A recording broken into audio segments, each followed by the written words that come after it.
Welcome back to Wilderness Wanderings in the Word. I'm Pastor Phil, and today our reading is Acts chapter 27 and 28. I've entitled this message, this devotion, Confidence Before a Wayward Crowd. Our reading is Acts chapter 27, verse 27 through 37.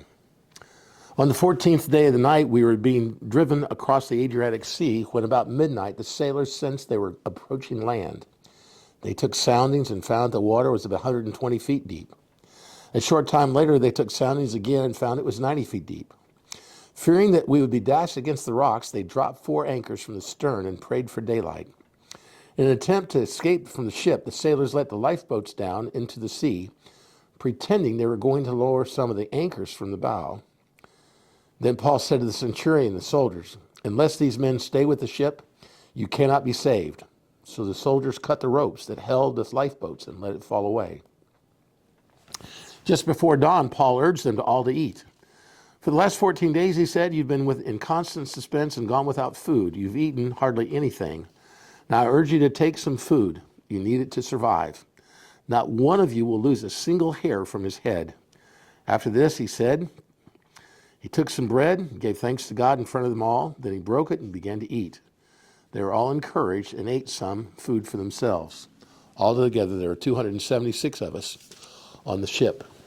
When they'd eaten as much as they wanted, they lightened the ship by throwing the grain into the sea. When daylight came, they did not recognize the land, but saw a bay with a sandy beach where they decided to run the ship aground. Cutting loose the anchors, they let some of them into the sea and at the same time untied the ropes that held the rudders. Then they hoisted the foresail to the wind and made for the beach. But the ship struck a sandbar and ran aground. The bow struck fast and would not move, and the stern was broken to pieces by the pounding of the surf. The soldiers planned to kill the prisoners to prevent them from swimming away and escaping. But the centurion wanted to spare Paul's life and kept them from carrying out their plan. He ordered those who could swim to jump overboard first and get to land. The rest were to get there on planks or on pieces of the ship.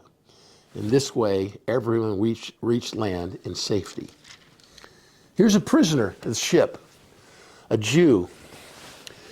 He's won such confidence from everybody on board, 276 people on board, and he says, "Listen, you got to obey me or you won't be saved." This is a furious storm they're in.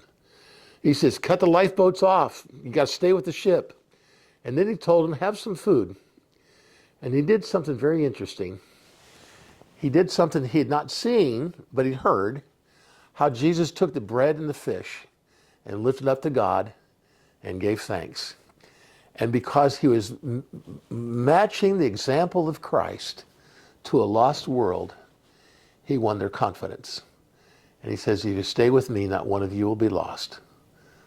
In the middle of a raging storm, they all jumped ship and made it to shore safely. What kind of confidence does the world around you have in your word? That they'd trust your word to jump ship in the middle of a storm, knowing that they'd be safe? Isn't that our message?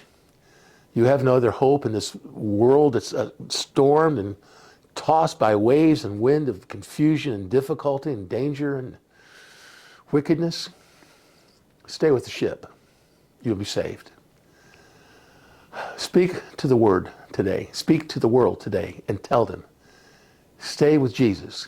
And no matter what else happens, you'll be saved. Have a great day.